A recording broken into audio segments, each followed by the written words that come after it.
रामकृष्ण संघ के सन्यासियों का दिव्य जीवन द्वितीय संस्करण फरवरी 2016 स्वामी भास्करानंद द्वारा लिखित। रामकृष्ण संघ के महान सन्यासियों के जीवन की प्रेरणापद प्रसंगों का सरल, सरस और सार गर्भित प्रस्तुति स्वामी भास्करानंद जी महाराज, मिनिस्टर इंचार्ज, वेदांत सोसाइटी, वॉशिंगटन ने अपनी प्रसिद्ध पुस्तक लाइफ इन इंडियन मॉनेस्ट्रीज में किया है। विवेक ज्योति के पाठकों हेतु इसका हिंदी अनुवाद रामकृष्ण मठ, नागपुर के ब्रह्मचारी चिदात्म चैतन्य ने किया है। यहाँ कुछ अन्य विषयों का विश्लेषण करना आवश्यक है। आत्मज्ञानी पुरुष जब तक दैवी प्रेरित नहीं होते तब तक वे दूसरों के विचार को जानने का प्रयास नहीं करते। यह बात अधिकांश लोग नहीं जानते। ये महान पुरुष स्वभावतः ईश्वर में तल्लीन रहते हैं। दूसरों के विचारों को जानना उनके स्वभाव के विपरीत होता है। पूर्णतः नैतिक मूल्यों में प्रतिष्ठित होने के कारण दूसरों के व्यक्तिगत मन में प्रवेश करना वे अनैतिक मानते हैं। स्वामी देवानंद आध्यात्मिक जीवन की प्रारंभिक अवस्था में थे।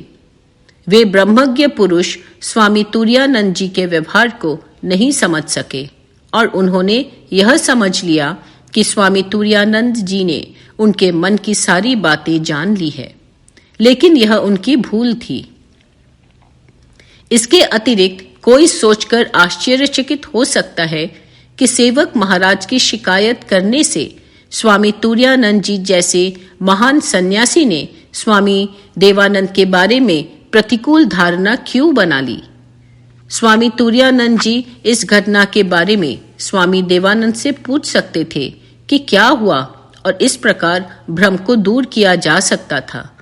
लेकिन स्वामी तुरायानंद जी जैसे महान संत सत्य निष्ठा में प्रतिष्ठित होते हैं। स्वयं सत्यनिष्ठ होने के कारण वे स्वाभाविक रूप से सब पर विश्वास करते हैं। इसलिए उन्होंने सेवक महाराज की बातों पर विश्वास कर लिया। लेकिन प्रश्न यह है कि क्यों स्वामी तुरायानंद जी ने स्वामी देवानंद के साथ ऐसा उपेक्षित व्यवहार किया? क्यों उन्होंने उनसे बात करना बंद कर दिया? जैसा कि हमें अपने संघ के वरिष्ठ अनुभवी सन्यासियों से ज्ञात हुआ है, महान संत अपने सन्निकट रहने वालों के स्वभाव को विभिन्न उपायों से बदल देते हैं। जैसे कभी वे अपना निस्वार्थ प्रेम प्रदर्शित करते हैं, कभी डांटते हैं और कभी उपेक्षा करते हैं। स्वामी तुरायानंद जी ने स्वामी देवानंद के संभावित दोषों को उपेक्षा के द्वारा सुधारने का प्रयास किया। यह भी संभव है कि स्वामी देवानंद स्वामी तुरायानंद जी से बहुत प्रेम स्नेह प्राप्त करने के लिए आसक्त हो रहे हों। ऐसी प्रवृत्ति एक सन्यासी के लिए ईश्वर को संपूर्ण हृदय से प्रेम करने में बाधक हो सकती है। स्वामी तुरायानंद जी यह बात समझ गए। वे स्वामी देवानंद को उनकी प्रेम एवं स्नेह प्राप्त करने की इच्छा को दूर कर उनके आध्यात्मिक जीवन में सहायता करना चाहते थे। अपने जीवन के अंतिम दिनों में स्वामी तुरायानंद जी बीमार थे और उनकी सेवा शुश्रूषा के लिए सन्यासी सेवकों की आवश्यकता होती थी। वे सेवकों से कहते थे, तुम लोग मेरे शरीर की सेवा करो, मैं तुम्हारे मन की सेवा करूंगा। एक बार वे अचानक बिना किसी कारण के एक युवा सन्यासी को बहुत अधिक डांटने लगे। बाद में दूसरे सन्यासी ने उनसे पूछा, आपने ऐसा क्यों किया? तब स्वामी तुरायानंद जी ने उत्तर दिया, मैंने देखा कि नकारात्मक विचारों का घनघोर बादल उसके मन को आच्छन्न करने वाला है। मेरे डांटने का उद्देश्य उसको सावधान करना था, जिससे वह उन हानिकर विचारों से अपनी रक्षा कर सके। बिन मांगे सब कुछ मिले। जब मैं भारत में था तब मैंने यह घटना रामकृष्ण संघ के वरिष्ठ सन्यासी स्वामी निरामयानंद जी महाराज 1911 से 1984 में सुनी थी। स्वामी निरामयानंद श्री रामकृष्ण परमहंस के महान शिष्य स्वामी अखंडानंद जी महाराज के शिष्य थे। स्वामी निरामयानंद जी का पूर्वाश्रम का नाम विभूति था। रामकृष्ण संघ में प्रवेश करने के बाद उनका नाम ब्रह्मचारी विभूति हुआ। ब्रह्मचारी विभूति जब स्वामी अखंडानंद जी महाराज के साथ बंगाल के सारगाछी आश्रम में थे तब यह घटना घटी थी। माधवराव गोलवलकर नामक एक प्राध्यापक बनारस हिंदू विश्वविद्यालय में लगभग 1930 में अध्यापन करते थे। विश्वविद्यालय में 3 वर्षों तक अध्यापन करने के बाद उन्होंने त्याग पत्र दे दिया और नागपुर चले गए। नागपुर में उन्होंने कानून का अध्ययन किया और वकील बन गए। वहां वे रामकृष्ण संघ की शाखा रामकृष्ण मठ नागपुर के अध्यक्ष स्वामी भास्करेश्वरानंद जी महाराज के संपर्क में आए। उनसे गोलवलकर को ज्ञात हुआ कि श्री रामकृष्ण परमहंस देव के शिष्य स्वामी अखंडानंद जी सारगाछी आश्रम में निवास कर रहे हैं। गोलवलकर की आध्यात्मिक व्याकुलता तीव्र हो गई थी। वे गुरु की खोज में थे, अतः वे स्वामी अखंडानंद जी महाराज से दीक्षा लेने के लिए सारगाछी आश्रम चले गए। दीक्षा के बाद गोलवलकर वहां कुछ दिन ब्रह्मचारी के रूप में रहने लगे। आश्रम में रहते समय गोलवलकर अपने गुरु की विभिन्न प्रकार से निष्ठापूर्वक सेवा करते थे। वे छाया के समान गुरु के साथ रहते और सेवा के लिए सदैव तत्पर रहते थे। एक दिन रात में ब्रह्मचारी विभूति ने सुना कि स्वामी अखंडानंद जी महाराज ऊंची आवाज में किसी से वार्तालाप कर रहे हैं। विभूति को आश्चर्य हुआ कि महाराज क्यों इस समय इतनी ऊंची आवाज में बात कर रहे हैं।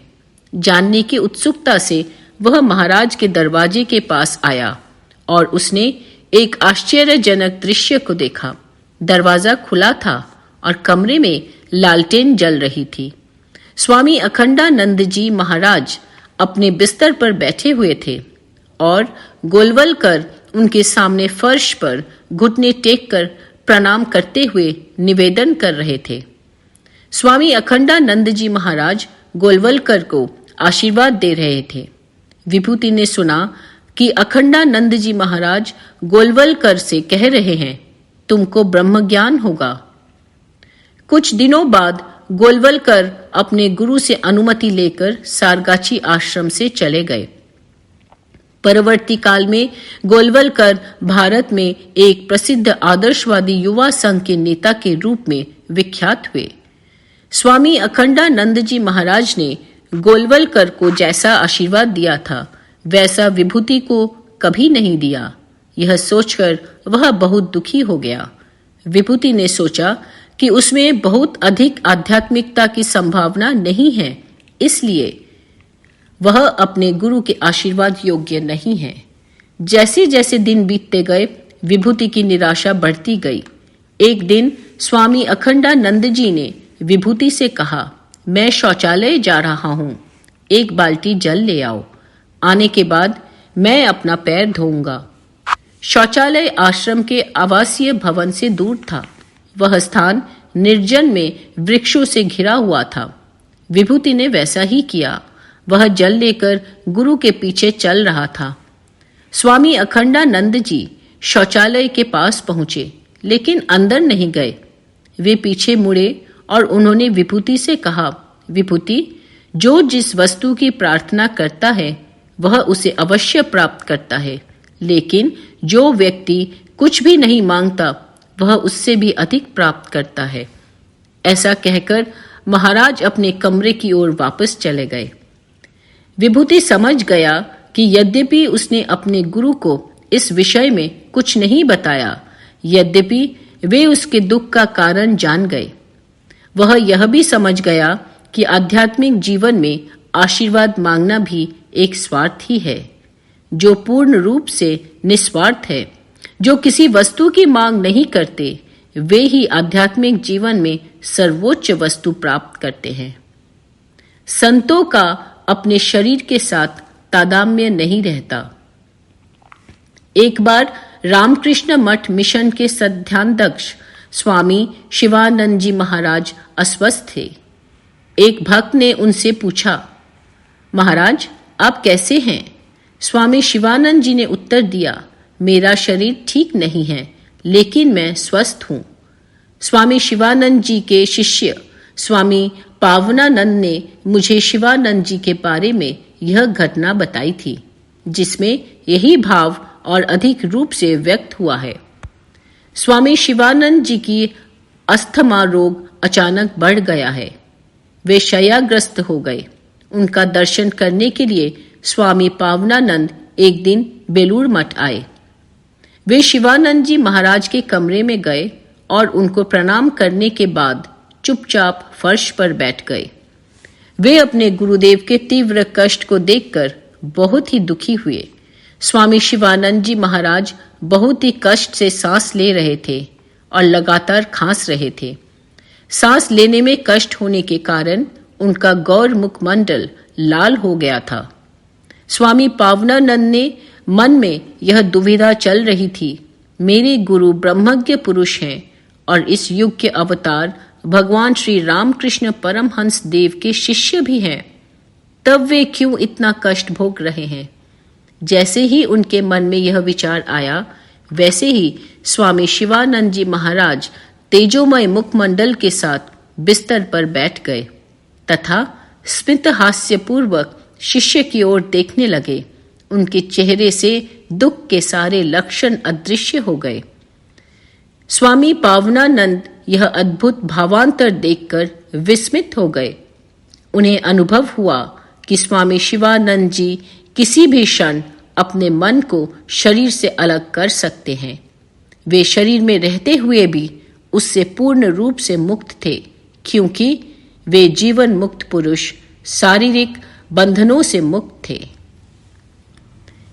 जय श्री राम कृष्ण।